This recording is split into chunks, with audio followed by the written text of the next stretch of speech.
roasted.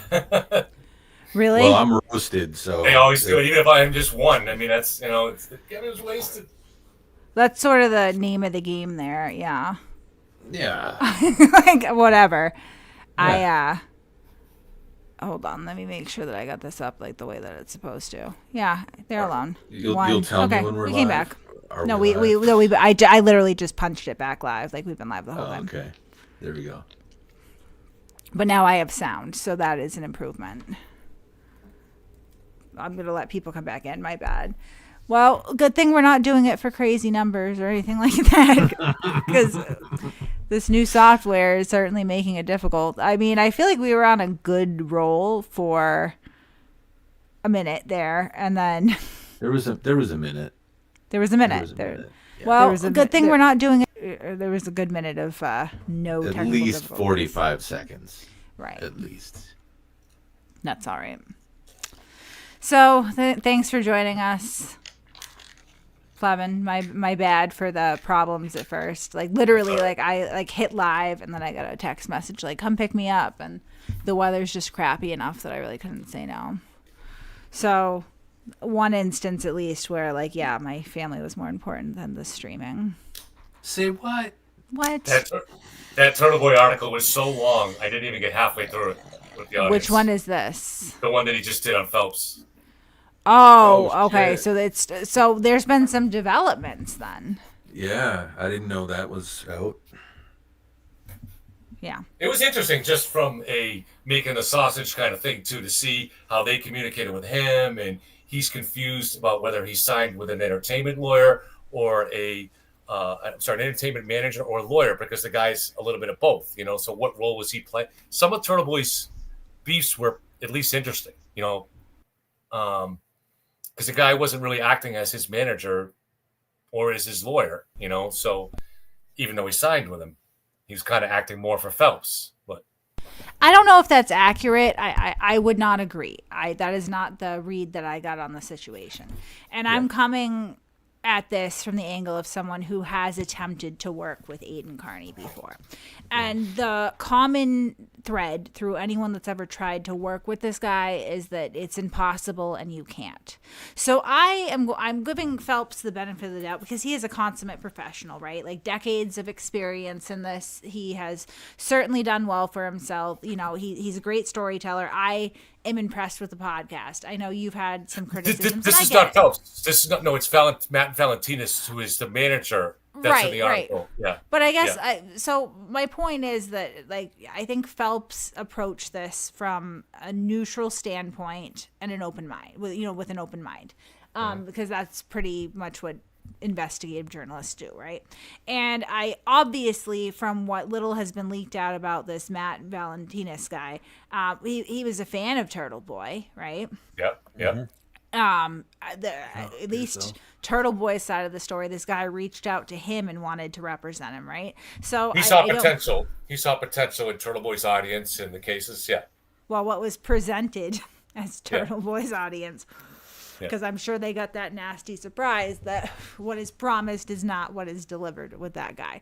But I don't think that they trapped him. I don't think that it was anything that started off as adversarial.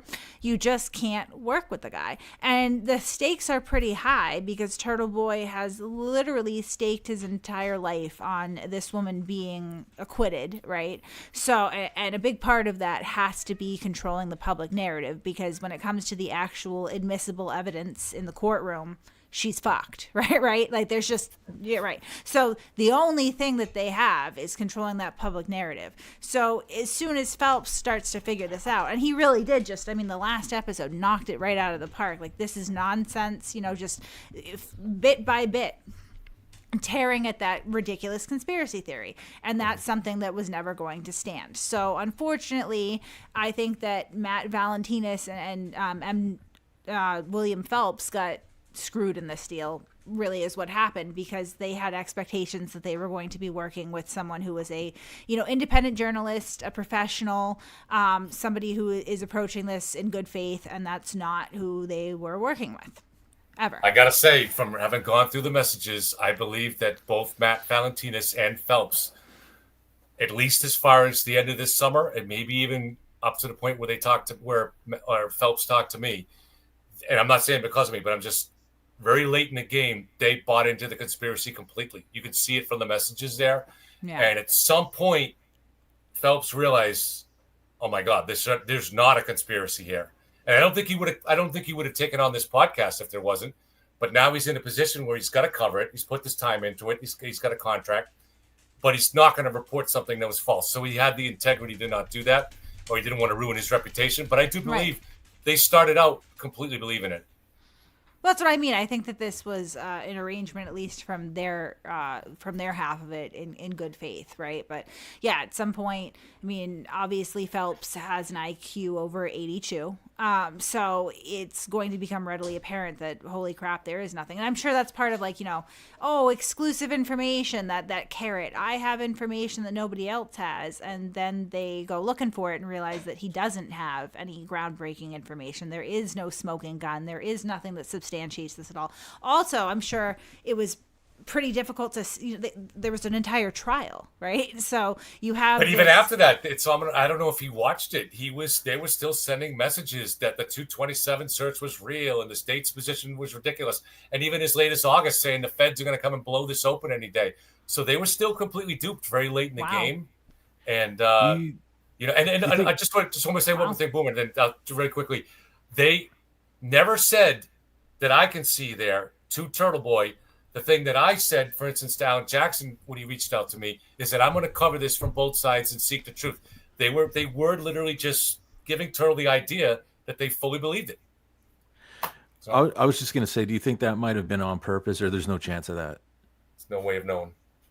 Yeah, because I just assumed, that if they looked at the story, and Phelps is a bit of a researcher, right? That's like half of his job is doing deep research. I can't imagine that he would have gone in totally unaware, which makes me just assume that him and what was that other guy's name? Sorry, Matt Valentinus. Yeah, that Phelps and Valentinus might have just been like, okay, well, we know how to speak to this guy. Just appeal to him, just yes and with everything he says. Get all the contact, get all the information, get all the interviews, get it all wrapped up, get it done, and then he's kind of done and over with Aiden now, right? He doesn't need him for anything. I mean, at no point did any of those guys, knowing that the jurors voted 9 out of 12 in favor of guilt for manslaughter, which completely dismissed the conspiracy theory, and maybe the other 3 dismissed it too. At no point did anybody say, you know what, Turtleboy, we just need to be pushing hard to get to the truth here, or exploring both sides of the argument. There's no evidence that those guys seem to be saying that to him. So whether they were deceiving him or deceiving themselves and it just, they had an awakening as late as September. I think it was more the latter, but there's no way of knowing, No doubt. I don't know. I mean, it would be really, quite tactical, bordering on devious, if it was all some sort of elaborate plan to get this guy to dance like a monkey. Yeah, and I don't think it was. No. Yeah, I could respect it. Yeah, I thought that's what was up. So I don't know what that says about me. You're really putting him right in the game, huh? Like, I don't know about all that. Sorry. I don't think they were being deceptive. There's no way of knowing if they were, or just trying to blow smoke up his ass. I think there's a lot of people that have bought into this theory that true. If you're on a jury and you see all of the evidence, you're not. But Turtle's right that 90% of the public that only gets snippets on the news or whatever, they believe it.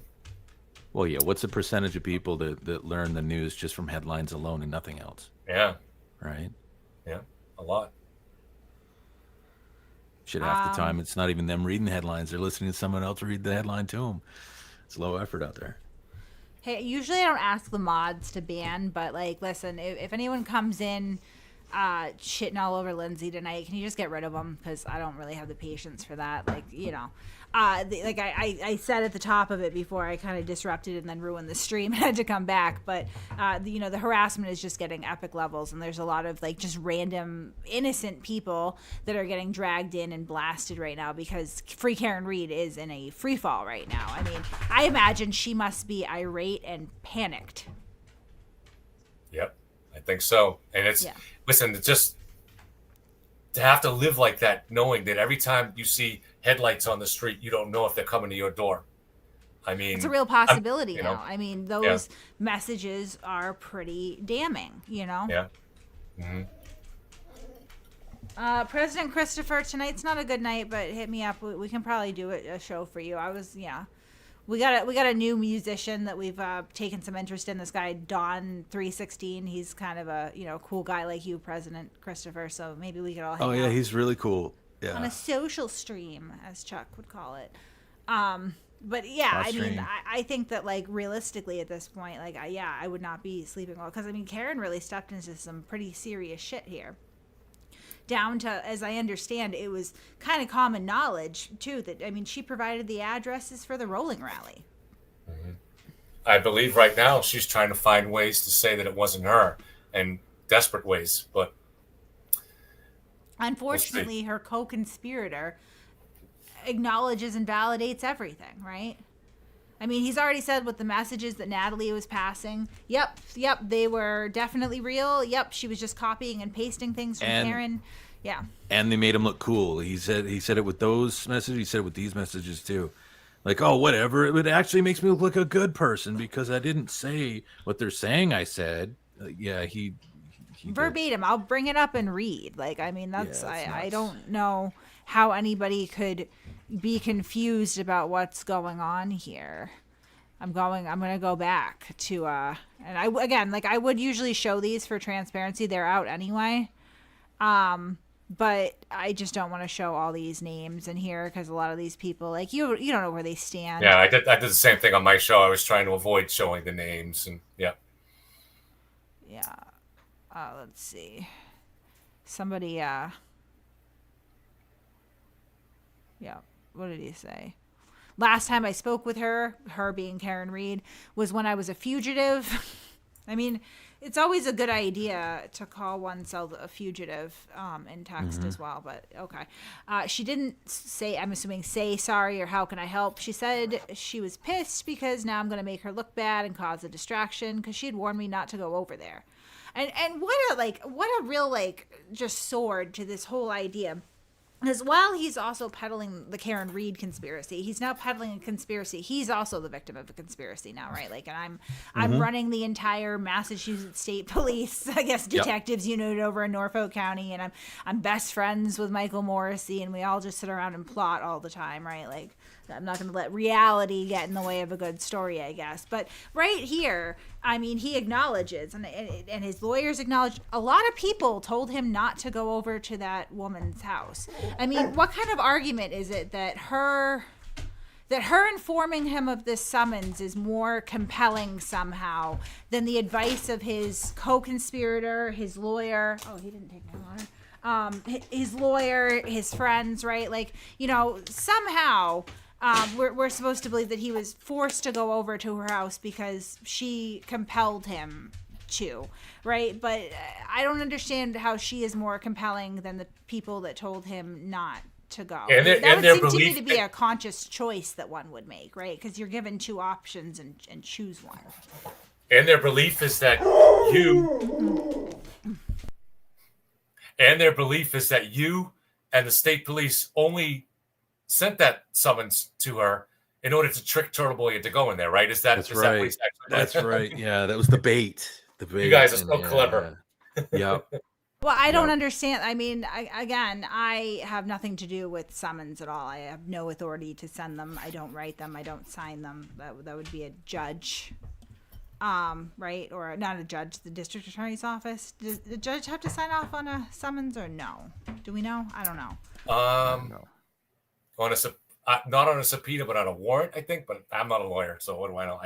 I mean, just the fact that I'm unsure about these very intricate technical, details probably would indicate that I am not qualified nor involved in any summons or subpoenaing going on, right?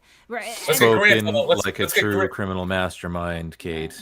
Right. Let's get Grant on the line. He can clean it up for us. Yeah. Oh, no, shit. Definitely. Grant. The oligarchs did it all the time. Yeah. Why do you think, Kate, that Turtleboy on the run called Karen? I mean, obviously for advice. I shouldn't say obviously. I'm not in the man's head, but I would presume for advice and support because they are co-conspirators. Well, we know that he also called Sean to get the FBI agent's number. LF is her initials. Right. And so he seemed to really, it almost suggested he really believed that there's a conspiracy and the feds were uncovering it and they were going to come to his rescue.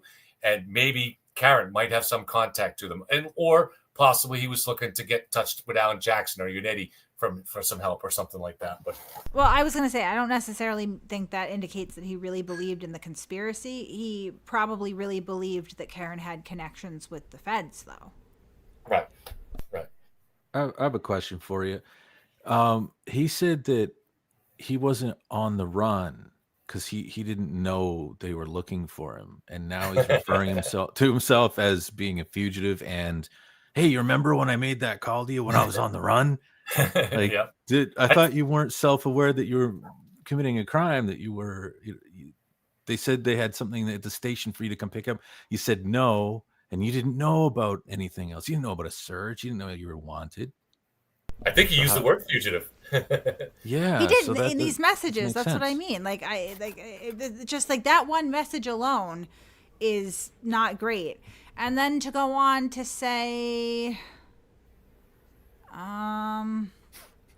it's just weird. Ultimately, Karen is just thinking about Karen. I'm quoting his messages here. Clarence Wood Emerson, which is Aiden Kearney's account. And I was thinking about her. I never told anyone who told me to run Jen McCabe's plates. He's blaming Karen for that. Yep. Right. So is Turtleboy a liar in this group chat, or did they conspire? That's what I challenged on Twitter the other day. I say, for you Turtle writers, you got to ask him: was he lying in that admin chat, or did Karen actually tell him to do that stuff and help him out with those things? Ask him. They don't ask him anything, but Right. National television. Sorry, I'm just going through all these too. I want to quote these statements precisely. There's a lot in here. I mean, it's not. I'm not shocked that Karen Reed told them to run plates. I'm not shocked that Karen Reed was involved in the coordination of the rolling rally. Even how involved she was with providing the addresses and stuff. Not that shocked about that. Not shocked that she was telling him what to say to these witnesses. You know, it all makes sense to me. I am shocked that for the 80th time he chose to air this out in a group chat full of people that he would later antagonize into becoming his enemies. That part, I mean, how many times does somebody do the same thing without learning from it before everybody can acknowledge that there's something wrong with them? Stuck in a loop. But that's just sort of the common refrain too, because, and I know you've touched on this, Kevin, a little bit, but he tried to file a false police report on me. I mean, I am careful these days because I tend to learn from my experiences, at least after the first couple times that I fuck it up, right? So I did learn at some point discussing open cases on the internet is stupid. Don't do it, right? So I'm going to be careful. But I do feel comfortable just saying what everybody knows, which is this guy inexplicably got an HPO on me, right, for statements made on a live stream 3 years ago that were not even direct threats. One of them was speculating on what the outcome of a hypothetical physical altercation between the two of us would be, right? Like, I mean, and that was reciprocal, right? Because he would turn around and say that, you wouldn't do shit in real life, blah, blah, blah. It was very much a back and forth, but whatever. So he gets this order, and I immediately block this guy on all social media, like from the parking lot that day. Go in my car, all pissed off. I think I dropped, was that the day I had bow? I don't know. But I sat in a parking lot and just blocked every account, right? And then he starts coming onto my social media with new accounts, right? Some of which are like the Turtleboy phone Twitter account, like not even hiding that it's him. And then the sock accounts that we've discovered too, obviously, but block. This guy is not afraid of me. He sees me on a street corner at Dedham Superior, and he is so aggressive to me that there's a police report that indicates that a neutral third party and a police officer is like, this kind of looks like the roles are reversed here. He's harassing her, right? Taking pictures of me out in restaurants. Oh, look at Kate's got a beer in her hand, puts it up on the internet. gives the impression I'm being followed around. Pictures of my car commenting on my hubcaps. Why is this man near my property, especially when he has an order? I don't know, but that's what he is doing now, right? Just like constant. So that's not enough just to like, constantly try to antagonize me. That's not enough for him. Now the false reports start. And he Ryan Waters'd me, guys. That's what he did. And anyone who's from way back will remember this. The chat logs are still up because much like the Karen Reed conspiracy stuff, he did the same stupid thing when he impersonated this guy, Ryan Waters, on social media to make threats to himself and his own children, to then take to the police and court to try to get a restraining order on this guy and have charges taken out on him, right? Like exactly the same thing. So he does it again. And he did a shit job. Number one, because, he had made a fake YouTube account. Didn't get the picture right. It was a shitty crop, so it was easy to show the cops the difference between like my actual picture that I use and the picture that was used in this impersonation account. Also, because YouTube is a Google service, it has a very detailed history log as far as like Google across all products and YouTube as well. Wasn't even on the video that night. Wasn't me, right? And it started this whole big thing, right? Where he's got some lady, some mod on this channel, and I think that she was just kind of duped.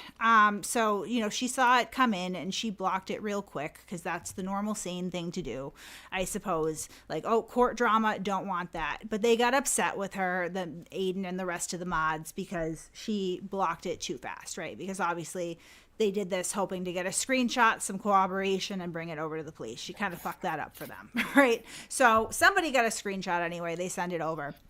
And then she realizes that the police report is not quite accurate to what happened. So this woman got nervous and she is messaging Aiden going, I don't want to commit perjury. And to be fair, that would not have been perjury. It would have been lying to the police, but like whatever. I'm not out to get everybody's head anyway. I'm not just going to be filing reports on all these random ass people. I don't want that, right? But she's nervous about that, and I've seen the texts because she provided them to me, and he started threatening her, essentially saying, I'm going to write a blog about you, and I'm going to file a false police report on you if you don't go along with the false police report that I'm trying to file on Kate.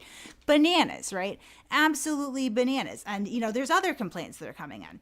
I see people in the chat, his people, trying to antagonize me about court dates and all that stuff, but I will just leave it here. When you've actually done nothing wrong and that the complaints that got probable cause, which is a low standard, come in and they're based on lies, there's not a lot of need to stress about it. I understand that, despite the fact that I am a witness against this man, he is continually sending groups of people down to these court dates to try to intimidate me. I'm not intimidated, and most of the time I will not be there because my lawyer and the courts are well aware of these games being played now, and we're just going to go through the process the best we can. And, what bothers me about that too, and they do it to Lindsay and they do it to Jill Daniels and Jim Ferris and anybody else who's gotten wrapped up in this whole thing, because there's an element of lawfare that goes into the Free Karen Reed turtle cult that is immensely hypocritical and kind of reminiscent of the Church of Scientology in a way, right? But, these groups of people that rove around causing a ruckus, it's not just disruptive to the people that they're targeting, it's disruptive to the court as a whole. Like, most people just want to get in and out of court and not deal with all this crazy bullshit. The few times that I've showed up and there have been mobs outside, sometimes I'll just randomly talk to, like, people, that'll kind of be like, oh, what's going over there? And I'm always like, yeah, they're here for me, right? And, like, no one appreciates it. Yeah. We lost your Kate. No.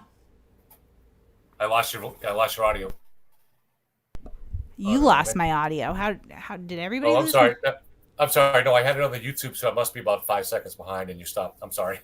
Oh, you can't hear me through the Streamlab, or? Yeah, but when you stopped, I looked up because I have the YouTube. I saw you still talking. Okay.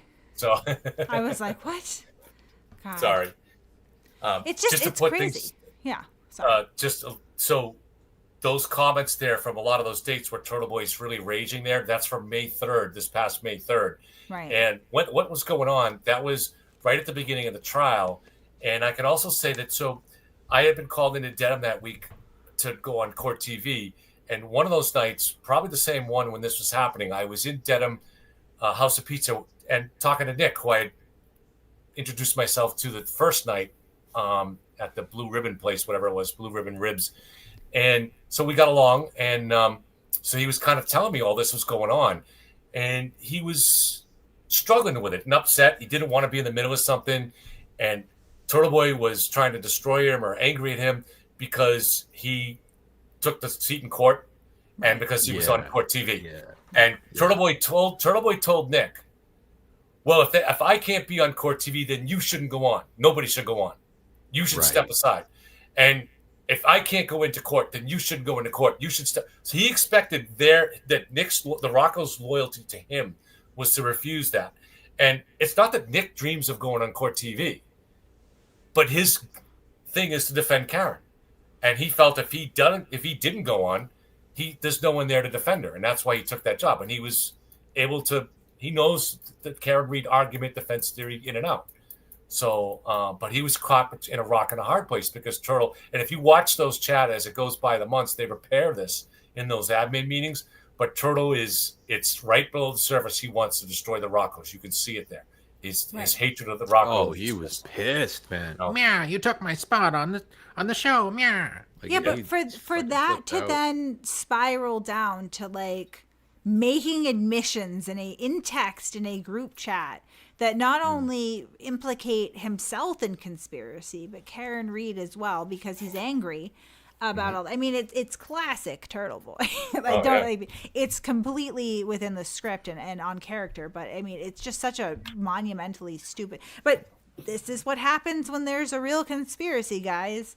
It falls apart, and this one has taken so many L's and has taken so much damage, and there's so much nefarious shit underneath the surface here that, like, I mean, it was doomed from the start.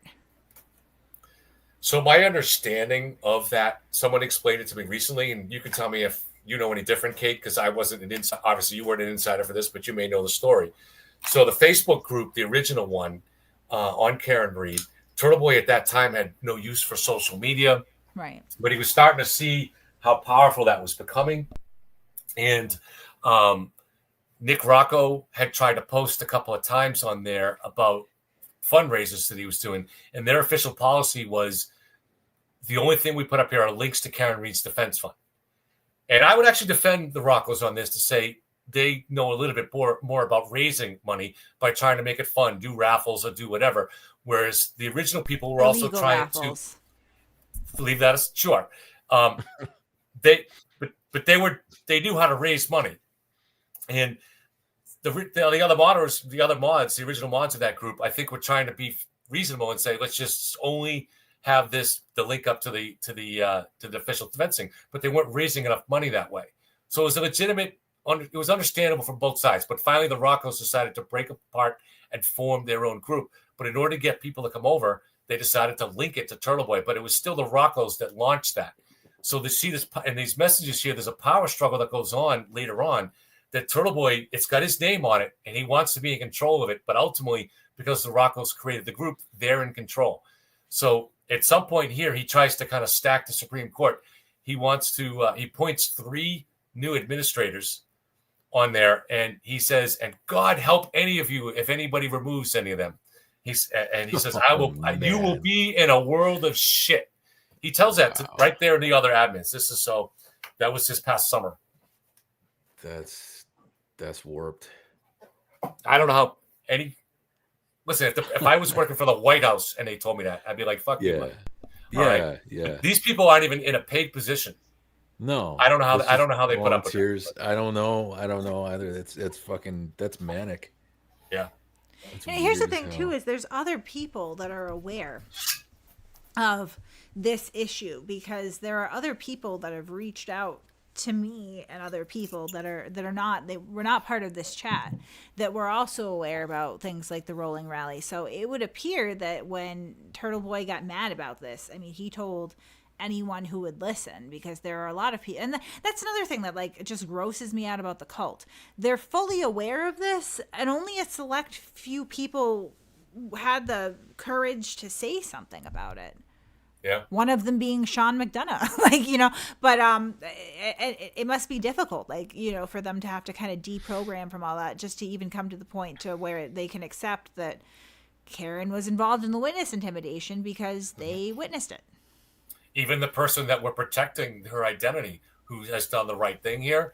But earlier on, you can see in that admin, she has obtained what she thinks is Jackie Dougal, Carl Dougal's wife's license information, and they're all giddy about being able to make that public. This is the wife of a police officer who his only crime is being friends with John O'Keefe and not believing in the conspiracy. So they're going to dox her. Now, it turned out they had the wrong woman. Right. But this is one of the good ones now, right? But right, shows how OG plus squirrel equals wrecking ball. What a shit name that is. Karen did give him addresses, and we are going off of what Turtleboy said. These are his words. He is the one who says that she told him to run Jen McCabe's plates. If you're following along, you know that that was criminal and that he was indicted for that, and that the dispatcher who did it had charges. I mean, she was indicted as well. I don't believe she's been arraigned thus far. Knock on wood for her, but she lost her job. Right. Criminal. So, I mean, I am not the one saying I believe it, but I'm not the one who said that Karen told Turtleboy to do that. Turtleboy is the one who said that. Okay. So if you don't believe that is true, then you are calling him a liar, and you should probably start to reevaluate some of the other statements that he's made. I am not the one that said that Karen Reed told Turtleboy what to say at the lacrosse game. Turtleboy said that. So, I mean, again, these are the same thing. I feel like that's whenever we have these streams, and right now we're mainly talking about this because this is what we are following day in, day out, until there is justice for John O'Keefe and justice for every single person that was impacted by this horrendous plot to intimidate witnesses and subvert justice, right? So we talk about this, and I feel like it always comes back to hey, these are Turtleboy's words, much like the report that we talked about last time with those allegations. Those were Turtleboy's accounts of the evening, not the victim's, not mine, his. Same thing with this now. He is the one who is saying these things to other people. So I don't know. Either you believe that he is lying and that he was threatening to lie to the police about Karen, which would result in her potentially losing her freedom as she is out on bail. Or you think that he's a truthful person and telling the truth, and then you have to accept that Karen Reed was involved with witness intimidation. Or you can be like me and know that he's a liar, but in this case, all the evidence supports what he's saying when he says that she was involved. You got options, that's all I'm saying. We're not a cult here, so you got plenty of options. Take it as you will.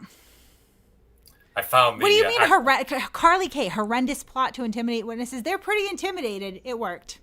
It worked.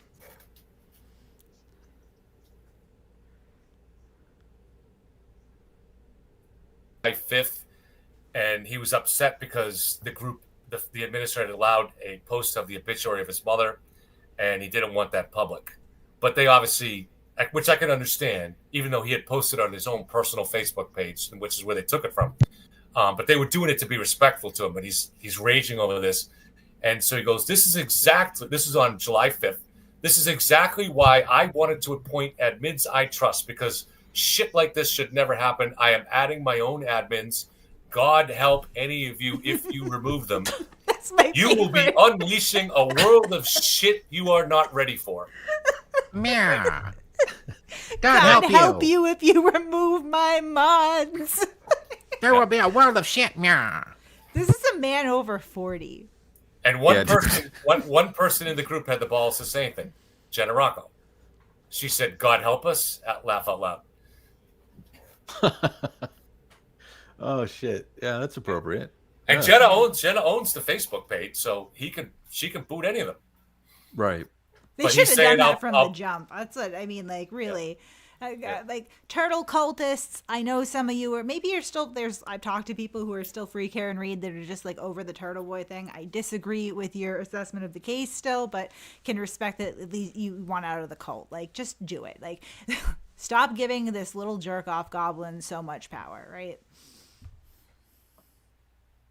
Yeah, exactly. I don't know how people see stuff like that and don't. I would react instantly, like, "Who the fuck are you?" I mean, Right. But I don't Then know. he These will show people. you who he is as he tries to destroy your entire bloodline and take away everything you hold dear. So then he says, I've added 3 people I trust as admins. I've been working with 2 of them for years. Please do not remove them. And Jenna says, okay, well, I would appreciate if you didn't insinuate your mother's obituary being posted on this page was because we're classless and insensitive. I don't think anyone knew what to do. So Right. Jenna's kind of the only one that really pushes back ever against Turtleboy. And I said on my show too, the other shows, she kind of comes across as the adult in the room here for the most part.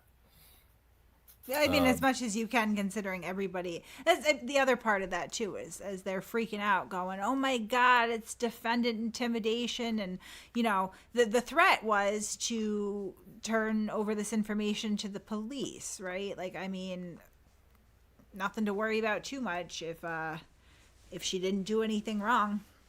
I mean, that's sort of the elephant in the room here, is that I think a lot of Free Karen Reed people at this point do know that, as far as her handling of the case post indictment has been pretty horrendous behind the scenes, and that she's not a very nice person, and that she doesn't really care that she's distressing people. If anything, she enjoys it, which I guess is why she gets along with Turtleboy when she does. They have that in common. But I mean, that's really Sean puts out messages about Karen, and they're all upset with her, and he's going to try to put her in jail. I don't know if she didn't do anything wrong. Why is that the concern? What do you guys think? If it's assuming it's true that Turtle's telling the truth when he said that Karen is the one that said to Jen, "Did you really think you could outsmart me?" Basically, if she, assuming she really said that, what would be behind that? What do you guys think would be behind that thought? Just ego, intimidation, right off the rip would be like, yeah, just that simple. I think. I think that's what she thinks. Yeah. I mean, to her, it's like a fucked up chess game, right? I mean, the rage towards Jen McCabe, I do not understand. Jen did not call Karen that morning. Karen called Jen. Jen got up from a dead sleep out of bed at the crack of dawn, still dark out, in the middle of a blizzard, and had Karen, Karen showed up at her house. She welcomed her in. She helped her. She drove her around. She helped the situation. She's the one who called 911. Jen didn't do anything to Karen. I think Karen's irate that Jen told the government what she heard and what she saw. She's also, we know she's upset with Carrie Roberts. She called her a fat cunt. We know that she's upset with the Sullivan sisters because they all testified against her. I mean, I think Karen in her mind expected everybody would just be quiet and cover for her. I wonder if there's a contingency of Free Karen readers and Karen Reed herself that just, know that she's responsible, but just doesn't think she deserves the punishment. You know what I mean? Right. So there's that, you're culpable, you know it, but you don't feel you deserve it. And her supporters don't feel she deserves it. And I mean, I don't really outsmart. I mean, what has Jen done to try to outsmart Karen Reed? Nothing. No shit. Yeah, I know. I didn't listen to the episode yesterday, but my understanding is that Jess Machado was explaining to Phelps something along the lines of, he said, "Why do you think Karen's innocent?" "Because she's so beautiful and so well dressed. How could that narrative possibly be true?" I didn't hear it. So I hope I'm not misquoting. I did. I'm like glued. I mean, I think that they are objectively great podcasts. Like, even at the points where I know that, like, you were kind of like, why is he saying, like, I just find it to be compelling, well produced, well written, and really well researched, right? Sorry. So, Latina, again, I don't release things that I've seen or know all the time. So, I would say this much, and you don't have to believe me because I'm sure at some point this is going to be public record, but like, she gave him addresses. I could give you specifics on that maybe someday, probably not right now. I should watch what I say, but she gave him addresses. Like, that is undisputed at this point. I'm pretty sure that there's some very, very solid evidence of that is made its way where it needs to be. So yeah, I mean, if I were Karen, I would be nervous, right? Because she did do these things. But anyway, so I listen to the podcast every week, and I think it's great. So I listened to this one, and I thought that it was really interesting, right? So he attacked the 227 search and really like laid it out in a way, pulled all the pertinent testimony, like really explained well why it didn't happen, right? Yep. And just how qualified the people who were saying it didn't happen really were, between Ian Whiffen and Jessica Hyde. And also he obviously highlighted that Rich Green apologized for misinterpreting the data at one point and acknowledged they had to change the software because of such misunderstanding, I should say. So yeah, but Jess Machado was one of the more interesting parts to me because her rationale for Karen being innocent, which I find with most free Karen Reed people, it goes one of two ways. So it's either the script that Karen has laid out with all these talking points, most of which have been debunked by the trial pretty thoroughly. Or number two, it's just very vapid and kind of, vague and surface level. So Jess Machado was really the latter. She was very vapid about it. And she said pretty much like, well, she's well dressed and attractive. And, she didn't say this out loud, but I think the quiet part was white. Right? But she doesn't look like she's a murderer, right? Which is just really, really, really. She probably doesn't feel guilty. Yeah.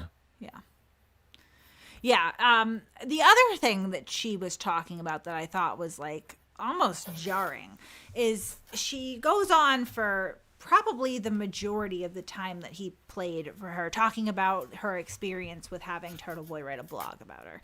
And yeah, that was actually my favorite part. It was interesting, right? I heard about that. Yeah, she explains it as the darkest time in her life. Yes. It was awful. But then she sounds like Stockholm syndrome or a battered woman, and she's going, but it was good for me. I got through it. It made me stronger. I'm stronger now. I wear it as a badge of honor. He said he was sorry. He said offered to take it down. Yeah, right? I said, leave it up. It's good for me. He hurt me. He put me through the worst time in my life. That's her words, not mine. She said it was the darkest time. But it's okay because really it was in my best interest. And he said he was sorry. And I have a new friend. Yeah, I remember. I've thought like that before. He hurt.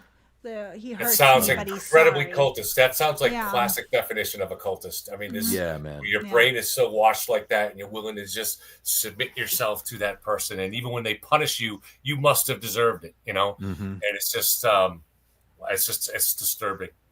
Very, very disturbing. Yeah.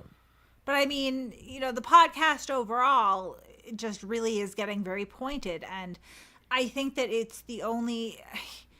I don't want to disparage the local media, even though I don't have great feelings to them. But I feel like when I would talk to reporters, which I have talked to a lot, I don't really go on segments or get interviewed a lot or anything. I don't have any interest in that. But I have no problem talking to people off the record, which I've done.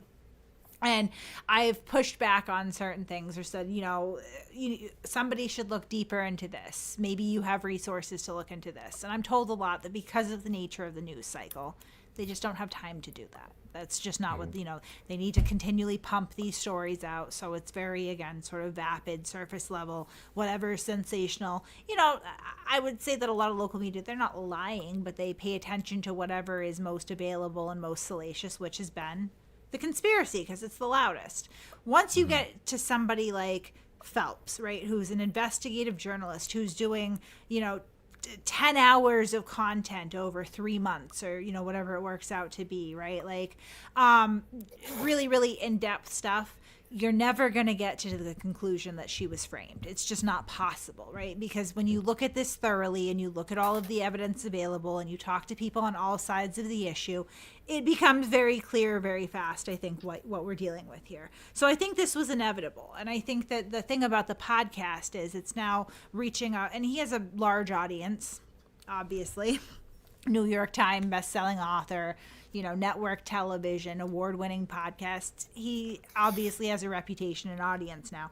Now all these people are getting introduced to the real story. And now it's been laid out. Now it's accessible so that other people that are creating can draw on this too. And I think it really does mark sort of a paradigm shift that I think is like long overdue. And I'm sure that is causing Karen Reed great discomfort as well. Oh, yeah. Public opinion's everything when you're trying to sway a jury, if that is what you were trying to do, in my honest opinion. I think it's had an indirect positive effect in that it played an unintentional role of getting Sean to release some of this stuff. But I don't know in terms of the general public. So he's got 1 million subscribers, but that's global. Right. And this particular podcast, and I've given Phelps credit for this on my show earlier tonight. He took a hit. It's only ranked 135. It's dropped. And that's because it's not pushing the conspiracy. And so they made the decision once they decided there wasn't a conspiracy, we're going to give up a lot of money to report the truth. So they deserve to be commended for that. Phelps deserved to be commended for that. But in terms of influencing, how many people are listening to podcasts in the local market. You hope that maybe news journalists are listening to it, and that's affecting the way they color their reporting, because most of the public is getting their impression from what they're seeing on Fox 25 with Ted Daniels and Bieniek on Channel 5, who's done a pretty good job, actually. But well, we'll see what the next round brings, too. I'm watching Hank Brennan put together a pretty tight... I mean, he's approaching this from I think the angle that it probably should have been approached the whole time, right? Now we're seeing him go, okay, Karen made all these contradictory statements with admissions in there, right? I mean, it's crazy, but her Dateline, when she's explaining what she thought could have happened, she is describing almost exactly what the Commonwealth is alleging. I got it right here if you want. She says, according to the motion just filed by Brennan, she says, I didn't think I hit him. I didn't think I hit him, but could have clipped him. Could have tagged him in the knee and incapacitated him. He didn't look mortally wounded as far as I could see, but I have done something that knocked him out. Could I have done something that knocked him out in his drunkenness? And in the cold, he didn't come out. He didn't come to again. And so then the question came to him from, the motion seems to have mixed this up, but the question came, this would have been the moment you dropped him off the party. I don't know. I think this is a mistake in the motion. It says under Karen Reed, but I believe this is a question that came to her. This would have been the moment you dropped him off the party. And she said, yeah, that would have had to have been. Now, I have a different interpretation of that, but you guys go first. I think it's like O.J. Simpson writing "If I Did It." Honestly, Totally. Yeah. Yeah. I think big time. She is literally, from what you could glean, and I'm sure that with the new experts that they're bringing in now, they're going to have a much better explanation for this next time. But what I could glean from Trooper Paul's testimony is that they are working off the assumption that their theory is that they believe that she did clip him, right? And not only in that interview did she say that, in the messages that were leaked previously between Karen Reed and Turtleboy, with Natalie as the intermediary, Karen says the same thing in text. I thought I clipped him. And it's crazy because so does the state. So, I mean, like, she's agreeing with a lot of the allegations against her right then and there. And I think that this is going to be a completely different ball game here, and it's not in her benefit. What are they going to pull out now? And you can also see through some of the discovery items, you can start to kind of surmise that they are going to be bringing in as much as they can as far as her behavior throughout the pendency of these proceedings, right?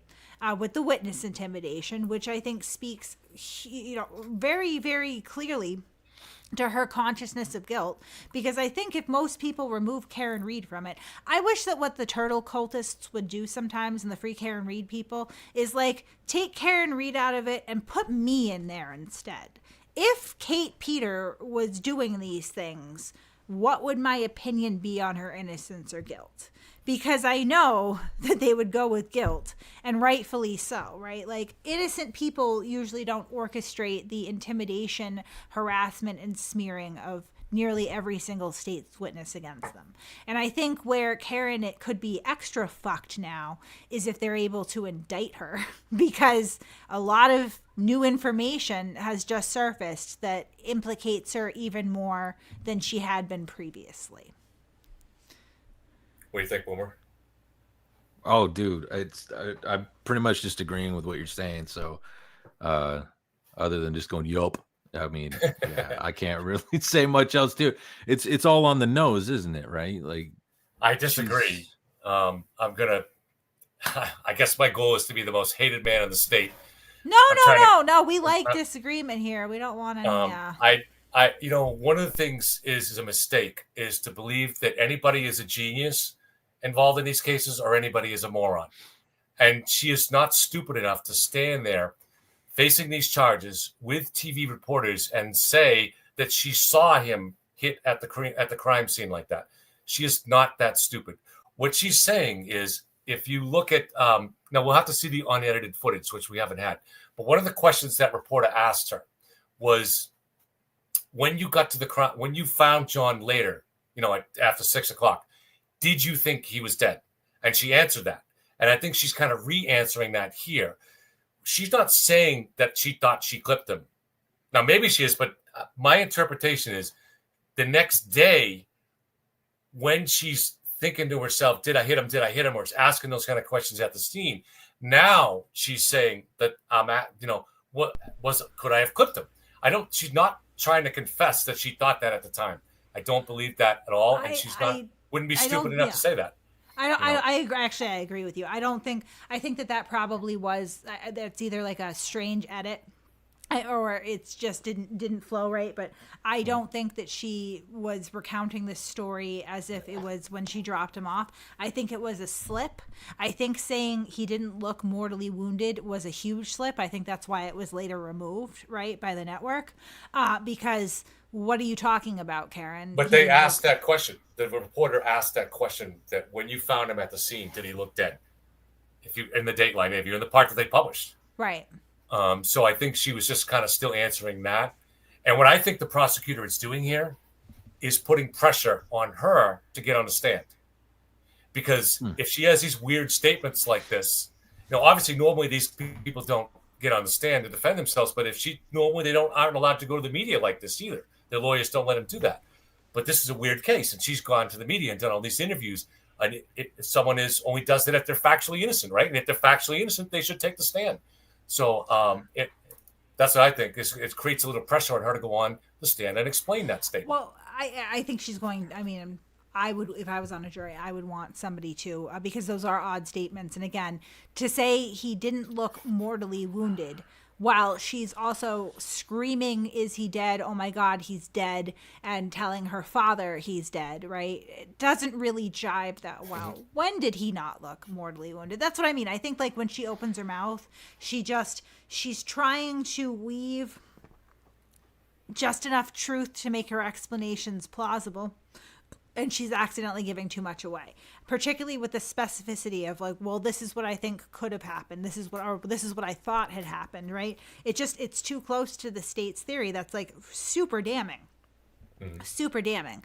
And I think, it's also pretty damning that she, admits on TV that she never saw him go in the house, and then later on tries to change the story and place him closer to in the house, right? So she starts with the police and she just doesn't know where he went at all. I dropped him off, never saw him go anywhere, no idea. Fine. Then she refines the story a little bit and she tells the first round of interviews, well, I saw him go up the driveway towards the house. I looked down and then he was just gone. So she's still not placing him in the house, but she's testing the waters and trying to place him a little closer. And then she must have realized at some point, or somebody told her like, hey, that's not great, right? Really, really need to get him in the house.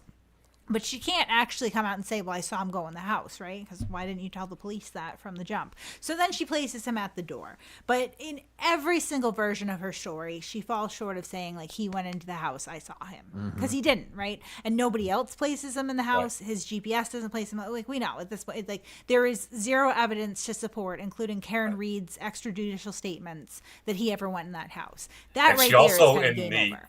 As you know, Kate, in the older versions of the story, the interviews that were recorded pre-trial, she said that she sat outside for 10 minutes or so, and she's texting him and calling him to see why he's not coming out. In fact, in that Dateline version, she almost seems to be expecting John to come out and say, "Oh, come on inside."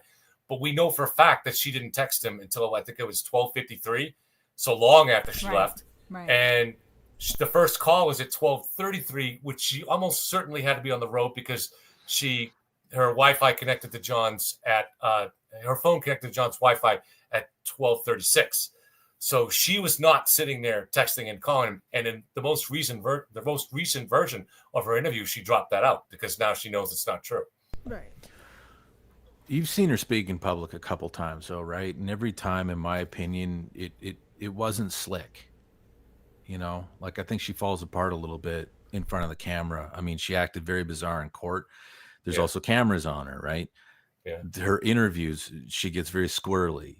She can't stay on point. You can tell she's trying, but she starts flailing. And I don't know, like you can be a very intelligent person, saying a mastermind, but an intelligent enough person. You might be able to speak in front of a small to a medium-sized group, but some people, when you put a camera on them or you up the stakes to like Dateline, nerves can get anybody, and that might be where she's really susceptible because like every account of her in front of the camera, she acts bizarre. It's like she can't hold together the same acumen in that moment under that specific pressure. It's a shot in the dark, but that's what I was thinking. Is that a Mayan? What is that? Yeah, no, I can hear it. Emergency warning. It's an Amber Alert. Amber Alert on my phone. So, all right, it doesn't affect me. We had Amber Alert at 10:30 at night. Where is Tom's CPU? Yeah, it affects him. Oh, shit. We had emergency calls like this. This is like 6-7 years ago, and when you listen to the call come across from an automatic 911 dispatch thing, it said get out of the house right away. I kid you not. Oh, and you're shit. like, is this real? It turns this dramatic. was, if you remember, this is the Merrimack Valley. And then the explanation was there was gas leaks, and there actually were explosions. Holy hell. And some people that died. This was in the Merrimack Valley, so we were in that area that had to get out of the house. We didn't have any explosions on our area, but that was weird to get that message like get out of your house. Like, what is this? Yeah, that's extreme, right? Like, fuck.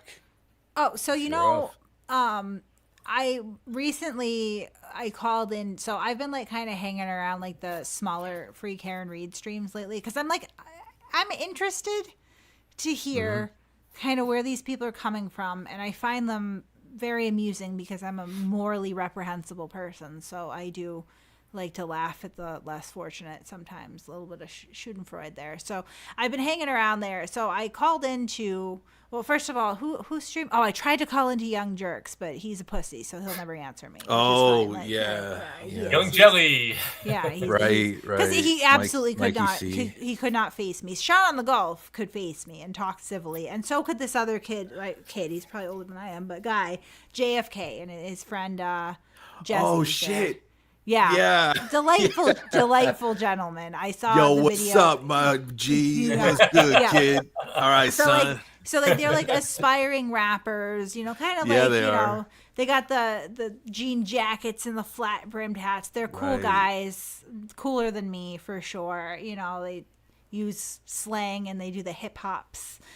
Yeah, they're super and fly, for some man. reason they like to sit in their cars and talk about Karen Reed. That's fine, right? Whatever. So I called in. That's cool. They were a little bit hostile, but like he heard me out. We had a conversation. It was all right. But like it was interesting to me that like this guy is in the course of this conversation going back to like First of all, he made up like an entire theory that isn't even like a theory, that there was a fight at the waterfall, and he went to great detail to explain to me every single heel toe, son, heel toe. speculative, like, look right here, like interpreting people's, but even though, again, like I have to say it, like nobody, including Karen Reed herself, has said that there was a fight at that bar. Like not one person, not one person.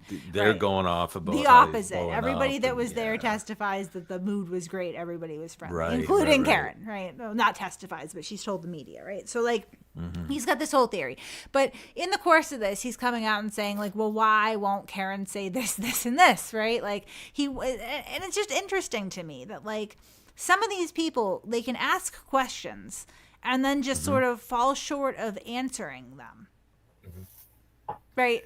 Why is Karen not saying there was a fight at the bar? Because there wasn't one, right? Like I didn't really ask him this because I didn't want to be rude, but the entire time I'm thinking in my head when he's saying this stuff, like, are you saying that she should lie? And they show that video where Higgins is supposedly pointing or gesturing at John, like I'm gonna mess with you. And listen, as someone who owned a bar, was a bartender many years, it looked like that. All right, you don't know what you're looking at because you're capturing a moment. And they're telling you that, but it did kind of look like he was wound up, right? But if Brian Higgins was motioning at John, and then Karen and John get in the car, you don't think they're talking about on the way to a party where Higgins is going to be? And Karen has not said that was part of the conversation. So no, I think anything could have set her off. That's the thing, is that, and that's sort of interesting too in Discovery. What's coming out is some, domestic disputes that she was involved in. And I understand that she ran right to Turtleboy and had him say, oh, she was the victim. I know 1,000% she was not the victim in these instances, and it shows sort of, she has a history of being jealous and possessive and easy to trigger and vengeful and angry, all the things that led themselves to motive. So what a rough start to the second trial as we move closer to it, right, with this shift and more people seeing things for what it is and possible indictments looming. I don't want to say too much there, but I would not be comfortable, again, because like she did these things and it's going to be really difficult, particularly, because a lot of it was done online, over the phone, where there's a record of this sort of stuff. And clearly, co-conspirators that don't know how to keep their mouths shut. I'm hearing her plan might be to blame Jen Altman, that it wasn't that it was not really her on the other end of the Signal app. Wow. Are you kidding me? That would be, I could see it. I could see that happen. I could, but everybody knows that it wasn't Jen Altman. Like, trust me, I would never want to defend that woman. She's horrendous, in my opinion. Like, I am not a fan of Jen Altman, but it is abundantly clear either, that was not. Unless did Jen Altman steal Karen Reed's phone? I don't know. Is that a possibility? I don't know. Holy shit! Yeah, right. Oh, Jen Altman, the mastermind of it all. Everything's in play, right, man? It's just weird enough out there. It's just weird enough. Unbelievable. Yeah, if there's any free Karen Reed people that want to debate me at any point, though, like, I'm down with that. It's not going to be the biggest view getter in the world. That's not my motivation there. But I am genuinely, and like I say debate, but I don't like the two conversations that I've had publicly on stream were not hostile. I think J.F.K, that the cool hip hop guys that I was talking to, his buddy rage quit real quick, and then I think J.F.K held his own. It was pretty good until like my phone died. And I was like, fuck it. We were talking forever. Like, I'm not even calling back, right? And then the next day, I got sent, like, the last part of the stream. And one of his viewers had called in right afterwards and pretty much been like, dude, like, you kind of lost that one. And he lost his shit. And I didn't even think it was, like, a win or lose situation. I think they're more conversations is my point, though. It doesn't have to be a spirited debate or particularly hostile. I am genuinely interested to understand the thought pattern at this point, particularly where there's been an entire trial that has now started and ended, and she was not acquitted. Quite to the contrary, she was very nearly convicted, and most of the conspiracy claims were debunked on the stand or not brought up at all. Right? I'm curious as to why people are still clinging on to this, and I'd like to say that I have an open mind, but that would not be entirely. I guess if somebody could point me in the direction of something. That's the thing, though, is there's nothing. Different for different people. No, it's different for different people, right? Like, I think sort of lower on the totem pole, you got your bingo wing army. That's like it's their interactive entertainment, right? The story and I get to protest, be part of something, all that. With the homies you're talking about there, I think I did see some of the conversation you had, but I also saw a clip of the dude saying, "Yeah, man, I'm grifting, MC griftologist or whatever he called himself. I don't know. He went grift, and." So maybe he's self-aware, and he is just doing it because the numbers are higher on selling the innocent theory. Okay, Pink Lady. If anyone could debate me anytime, why don't you debate me? It's funny. So I've reached out many times over the months to all the other content creators. They won't have me on. They won't come on. They won't talk to me privately. Right. The only one that did was Nurse Kim, and I think very calmly I ripped apart everything that they believed. But I didn't learn until that Young Jelly, when I watched your channel a couple weeks ago when you had your comeback show, and I didn't realize that they had done a show. He had done a show on me the night before.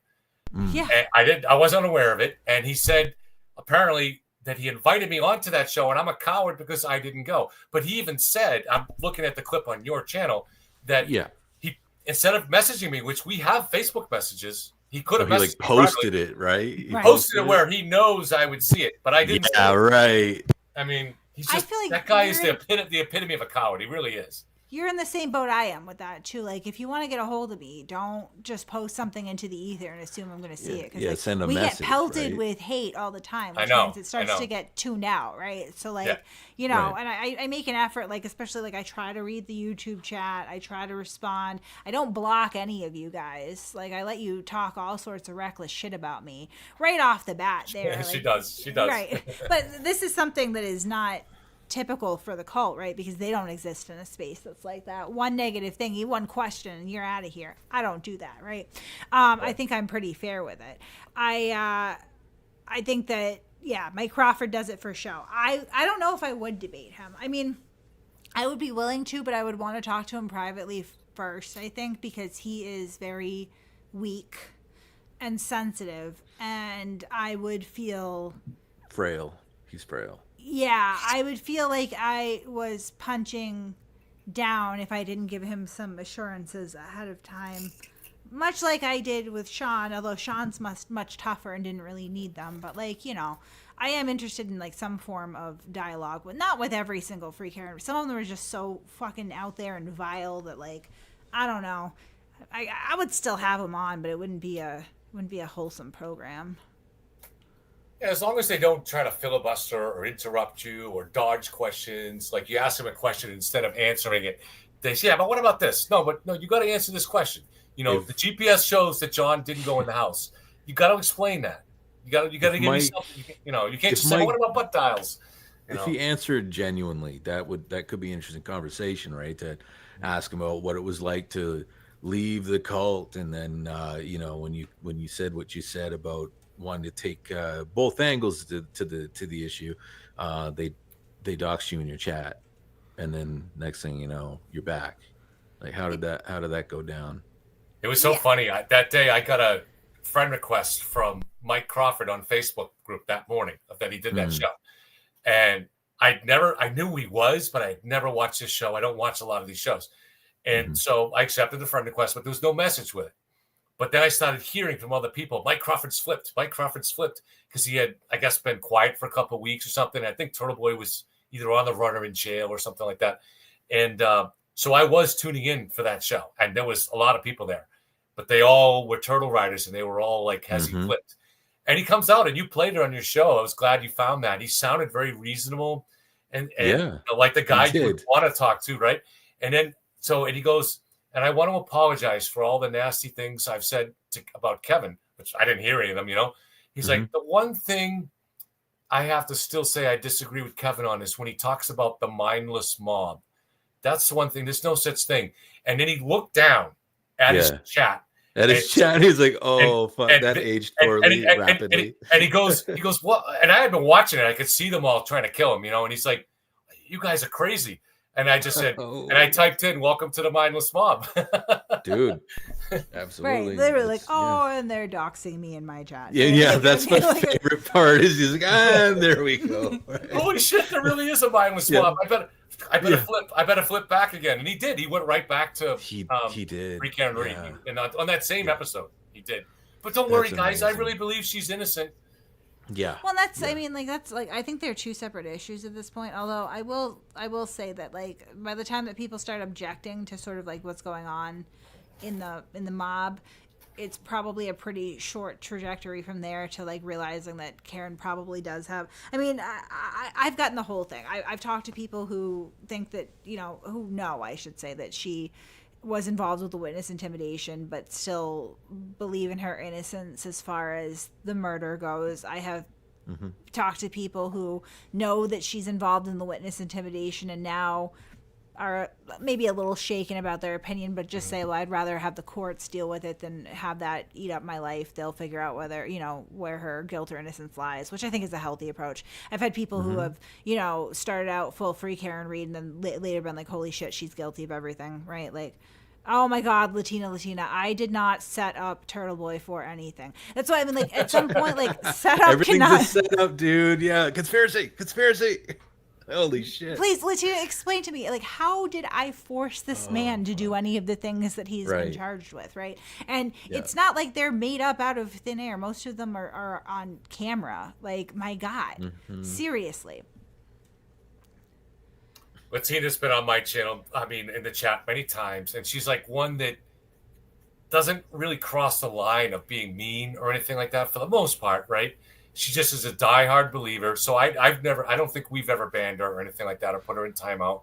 And it's this is the whole thing with this case. And I'm sure you're going through this K2 monitoring these other sides. There are plenty of good people over there. And there are people that are just average as, I was a bartender, right? And there are guys that come in the bar, women that come in the bar that do shady things, but they also like them. They do other things that are good.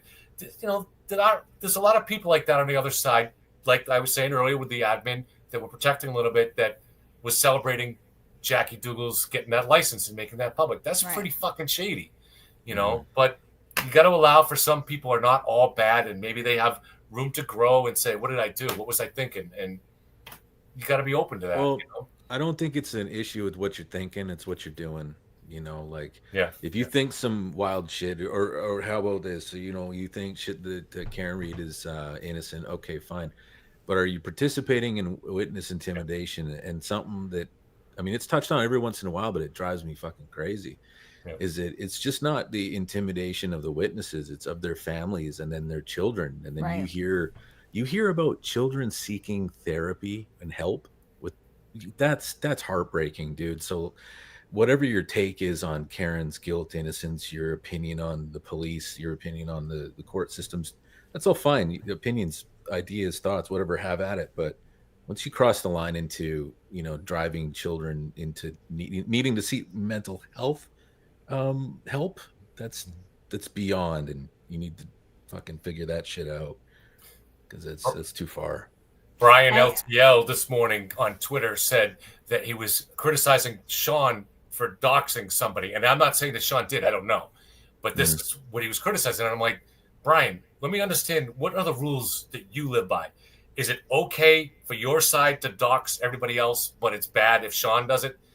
I'm just trying to understand, because your guy Turtle put out my phone number about 3 weeks ago on his show and encouraged everybody to call me. And for several days, I get calls at all hours of the night. Now, it's not that it's a big deal because I just turned the ringer off. However, I have elderly parents that have fallen several times in the last couple of years, that ambulances had to be called, and they're wearing smartwatches that are hooked up so that if they fall, it automatically calls my phone. So I won't hear that because of what your fearless leader does. Are you okay with that?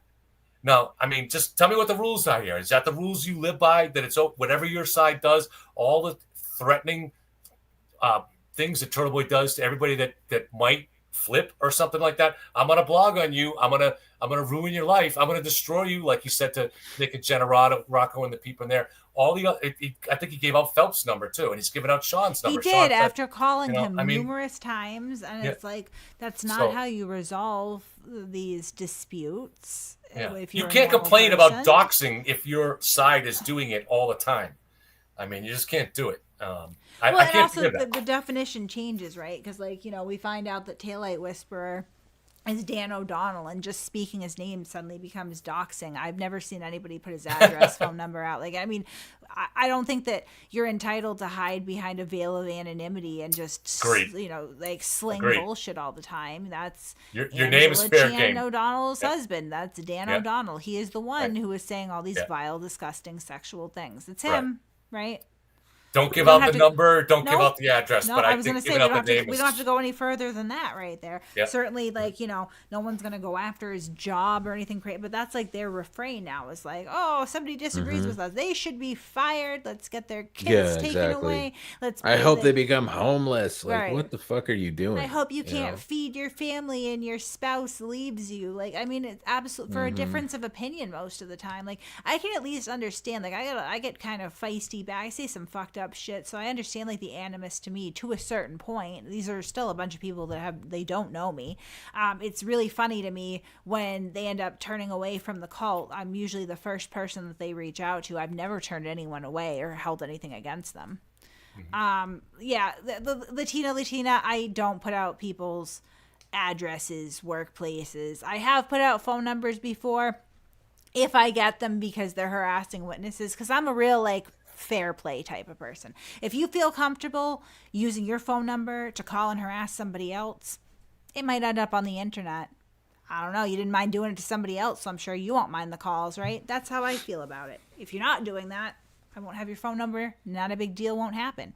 Certainly, I'm never going to take that to the extra step of being like, now let's get them fired and let's find out who their parents are. Like, right. Yeah. Right? Just speaking names is not doxing, to be fair. Like, my name is Kate Peter. Nice to meet you. I'm not hiding.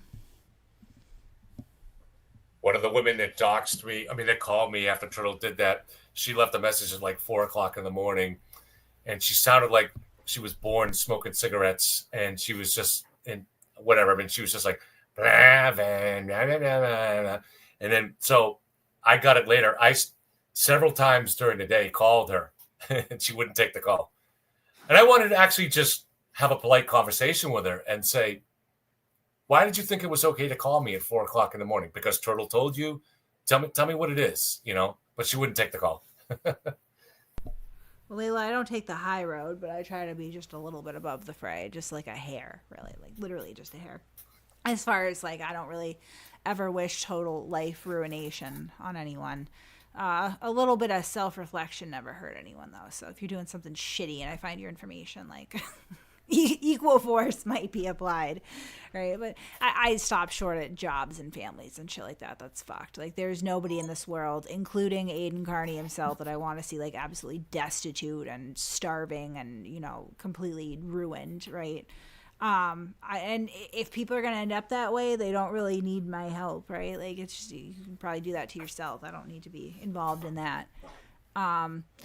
Jen Altman, I do see your comments, but I'm a little confused because I thought you accused Ken Mello of doxing you by putting your phone number in a court document, right? Now it's me that doxed you. Did I put it in the court document?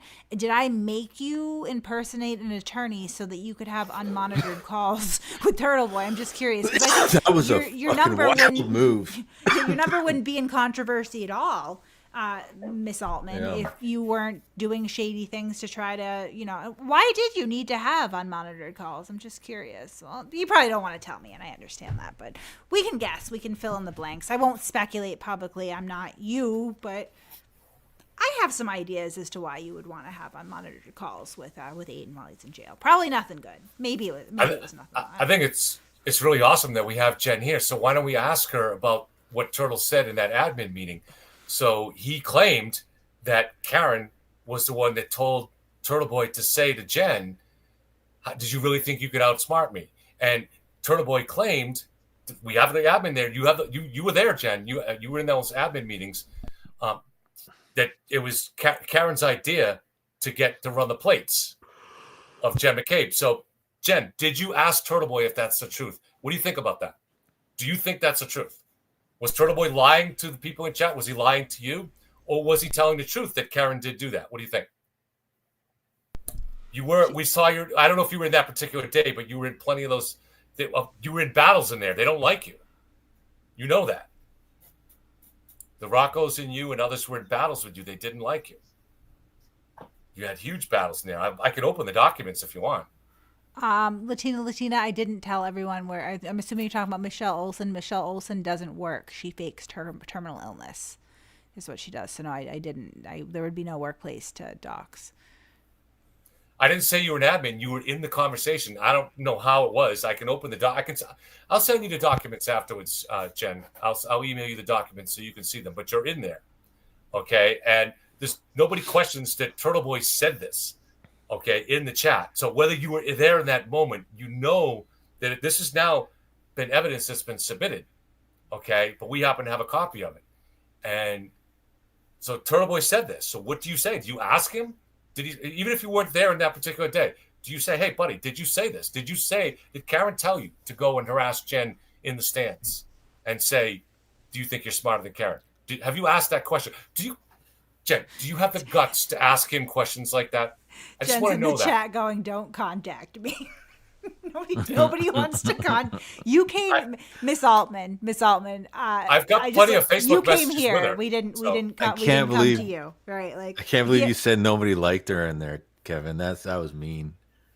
She doesn't want anyone to call. She's like literally just shows up here like, nobody contact me, then leave. I'm just like, why are you here? I'm happy to pull up the documents. Yeah, who hated her the most? You probably had the to Roccos, click several Jenna? times to get over here, John.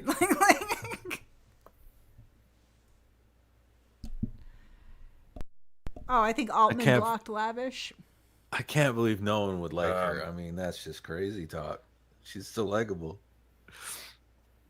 Oh my gosh, Latina is getting so. Latina, listen, you don't like me, so I'm gonna don't spend your money doing what are you? I mean, I'm not making much off you, to be fair, but you're spending it. So but where is the proof that TB said Mr. said it? Where is the proof that TB said Mr. said it? Wait, is that a riddle? Comma that was supposed to be. I think she's calling Kevin Mr. I mean, Kevin went over all these messages on his stream as well. I know that the Facebook data, unfortunately, has been spread everywhere now, and I'm pretty sure that it's probably with the courts and the cops. So I mean, it's pretty undisputed at this point. Got it right here? Yeah. Didn't Turtleboy authenticate these again? Because he's an idiot. So instead of just saying nothing, he immediately has to get up and be like, "Yeah, they're real." I'm pretty sure I heard him say the same shit he said about the other message leaks. He's like, "Look, it makes me look good because," and I can't remember what his rationale was this time though. Do I have any mods in the chat? Jen, stop talking about Lindsay or I'm going to block you. I'm done. That girl just went through it again. She's getting terrorized, and I I usually let people say whatever, and I don't know. She's never asked me to not have people, at some point, that's my friend. Whether you want to admit it or not, she is the victim in a case. She has been through a lot. You just leave her alone. I need the attention, guys. Keep it on me. Go back to shitting on me. December 28th, 2023, an admin chat to the Altmans. I'm sorry, Jennifer Altman, the Roccos, Brad Goldstein. They were arguing about a post that got through that people felt shouldn't have got through. And this is a pretty heated argument that goes on. Let's see some of the quotes from Jen. And she could say it's not her and somebody made it up. Okay. She says, I'm not going to even respond anymore. I just had to point out that whoever let it post actually did a serious disservice to Karen and Aiden. But today is my birthday, and I had to wake up that bullshit. So I'm signing off and considering leaving the page. So I don't, and this goes on for a long time. And it's clear there's a lot of friction here. On her birthday. Oh, my goodness. Sounds like a dramatic afternoon she had herself.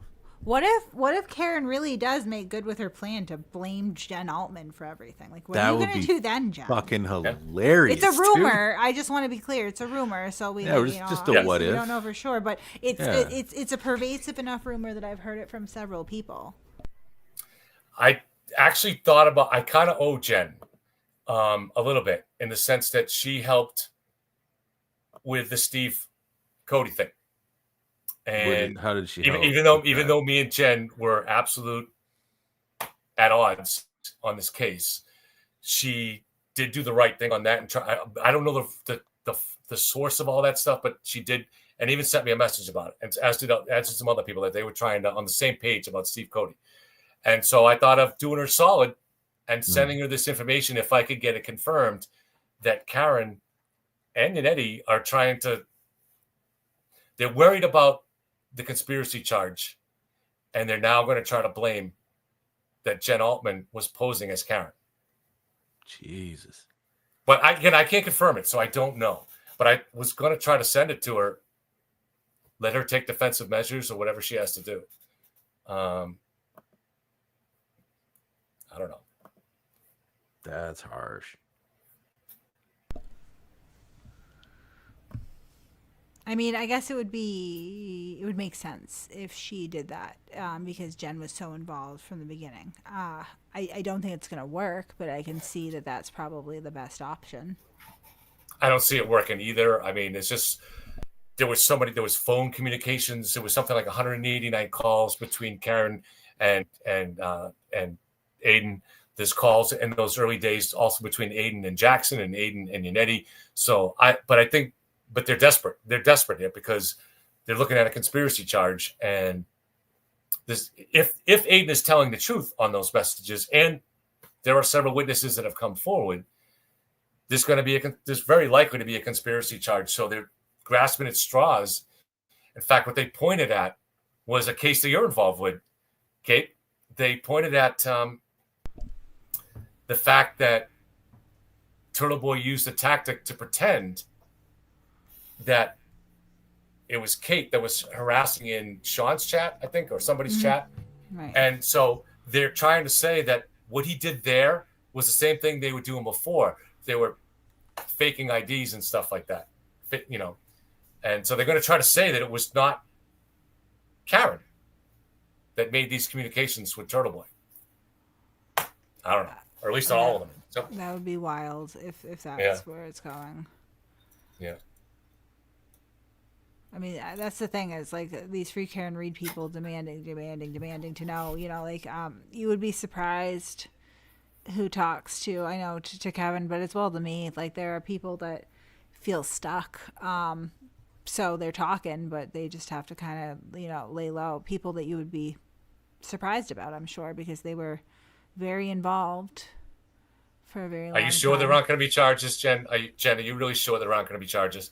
Karen's not sure. I'm not sure. Whistling. I'm not sure, dude. No. She's whistling at the graveyard. I mean, yeah, that's some confidence, Jen. I don't think she believes it. See, the thing is I did have a lot of conversations with Jen like a year ago, and she's actually an intelligent woman. She's just the Kool-Aid stirrer for Turtleboy. Somehow she bought into that.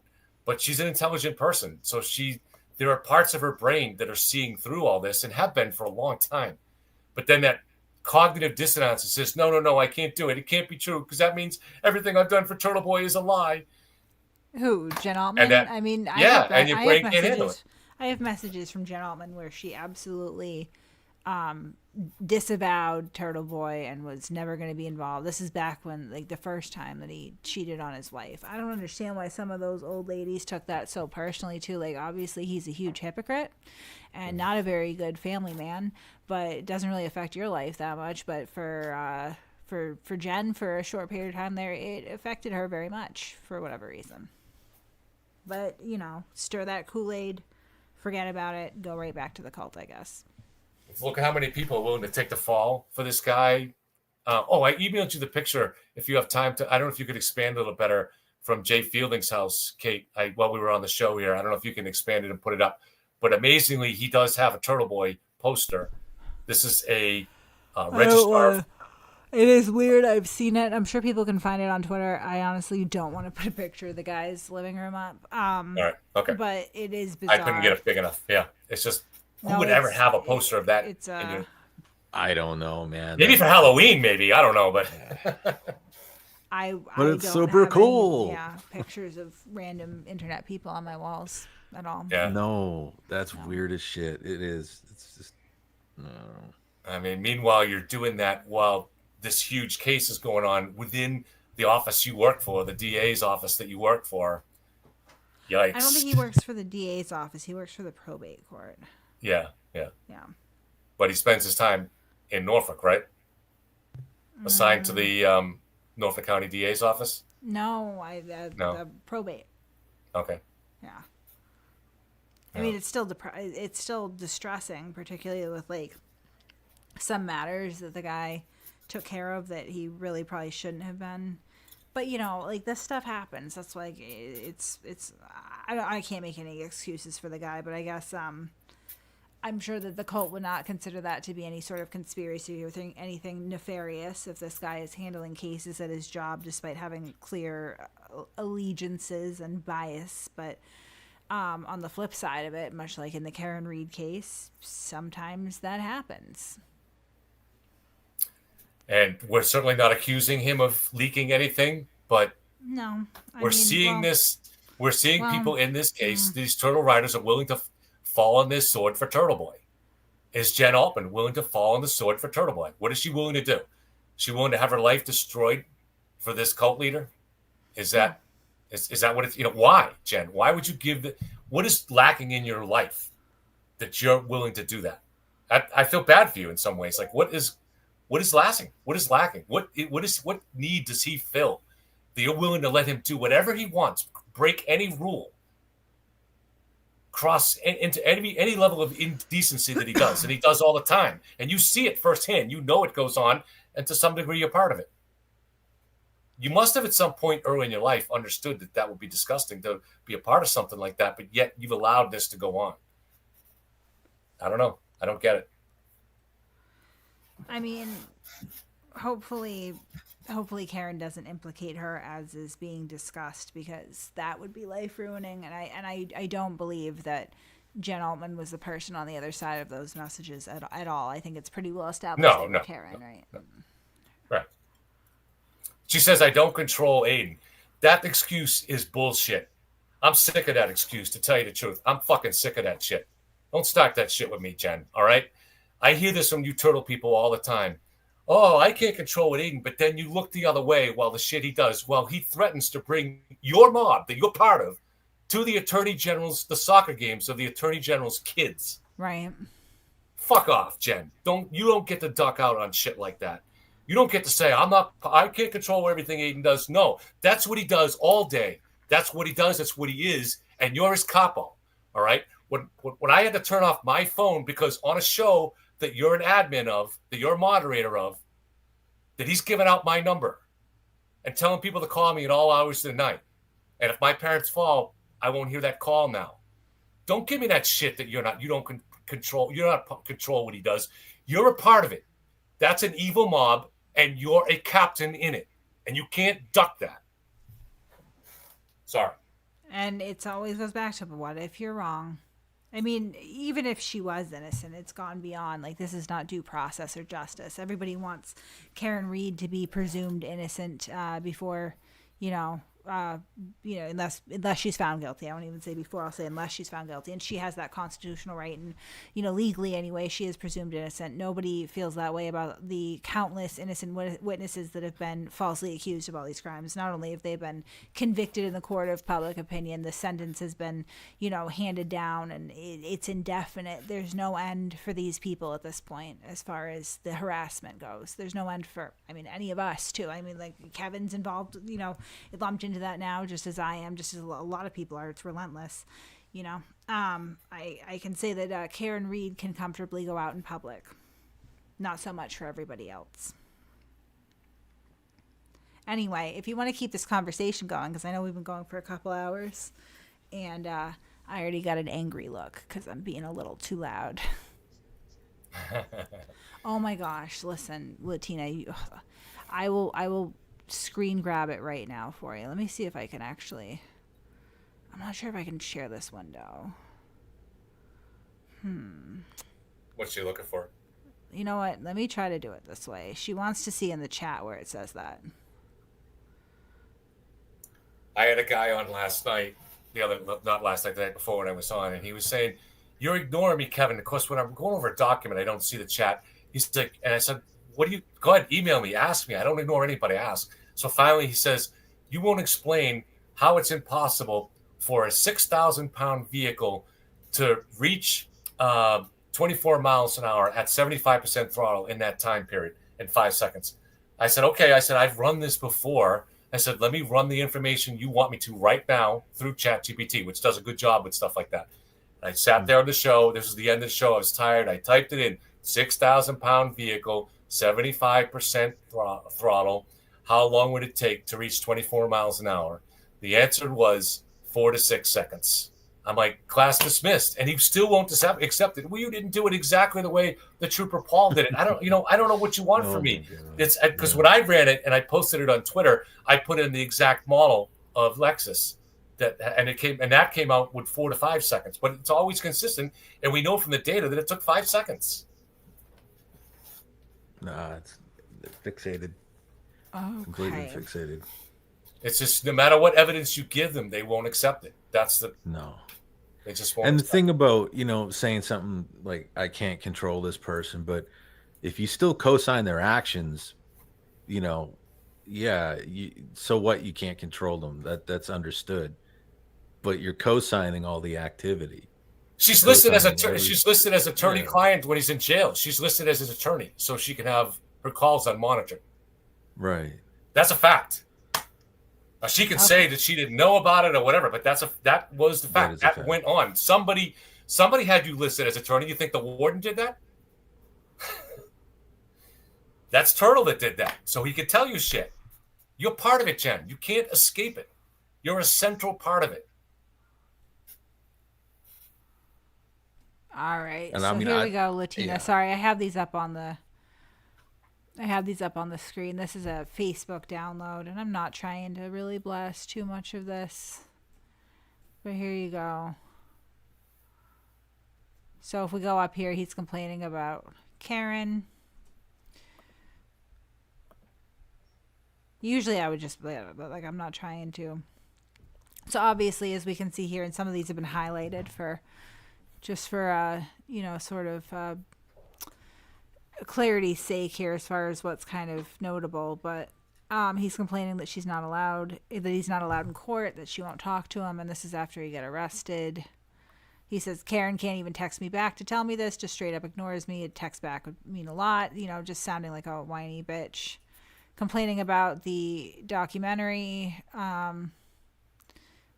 And to this day, he still doesn't have one commissioned, so go figure.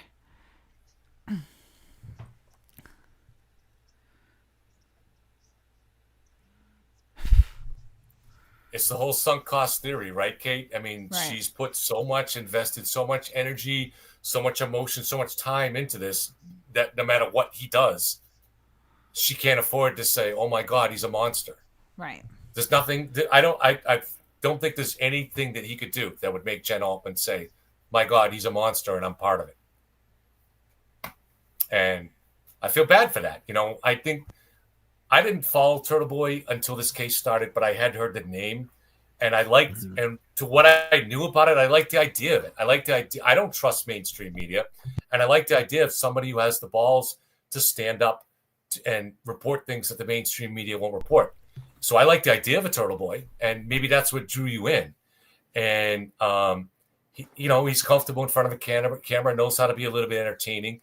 So I could see a value in all that, but if that's what got you in and it felt like it was a good cause at the beginning, but at some point you have to look at what's going on here. Here's a guy that every show is saying stuff that's crosses the boundaries of anybody. I mean, just, you're out there threatening to bring a mob to the Attorney General's kids' soccer games. Come on, nobody normal.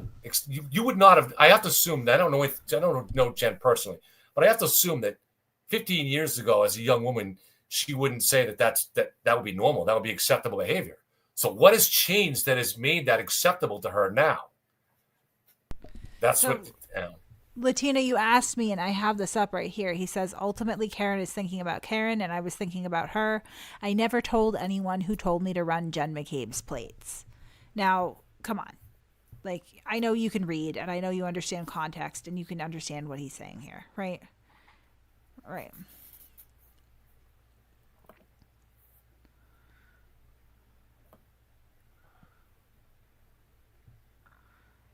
We're going on up here, yeah, just complaining more about not being in the courtroom, complaining about being denied a press pass. Not that that has anything to do with Karen Reed, but he was going to take it out on her anyway and rat. And that's what that is when you're involved, then you're ratting. Okay, hold on. I found one here, just a quick one that was actually, I'll say something nice about Jennifer Altman. This was a comment that I went over this in the show that I think was respectable. She said, I certainly don't think that censoring any negativity towards Aiden is good. She didn't want to censor negativity towards Aiden. She goes, and like you said, it will encourage others to leave or to think this is a cult. People don't have to think the way we think. So she was encouraging open thought, which obviously Turtleboy does not. But Jen was there. So, I mean, we should be fair and give credit to where it's due, you know? I'm trying to, sorry, we're in May 19th. Were all the messages implicating Karen on May 3rd? I can't.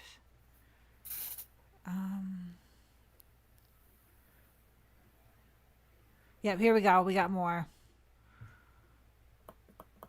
Here we got more. I was indicted for asking Jen McCabe, did you think you could outsmart Karen Reed? Guess who told me to say that? And now I'm not allowed at the trial, but I kept my mouth shut. I mean, come on, Latina. You can read. You can read. You know what that is. You're not dumb. Just, Latina, do you have a curious mind? Yeah, I mean, I've seen you before, and I've seen that potential in you, and I've tried to move you in that direction. But aren't you curious to know why Turtleboy is lying to you, or maybe he's telling the truth in that case, right? Right. I mean, he's lied to you many times. You know, you were following my channel when I told the audience that it was crazy to think that Turtleboy wasn't cooperating, wasn't communicating directly with the defense team. And he said, you lie. And you guys all said, Kevin lies. And you started attacking me. And then it came out that he was. So he lied to you. How many times does Turtleboy get to lie to you before you say, oh my God, he's lying to me? How many times? Is there a limit? You know? Come on. It does not have to say KR did it. I mean, that's crazy. He's clearly implicating. You guys are willing to accept these messages where we discuss.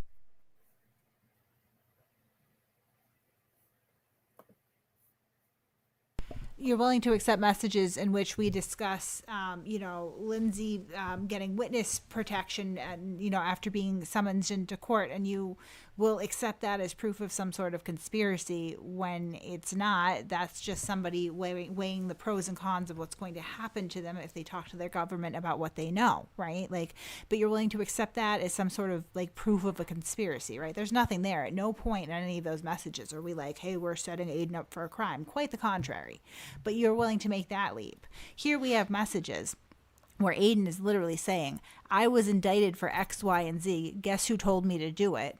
Obviously talking about Karen, and you refuse to connect those very close together dots. I mean, it's silly at this point.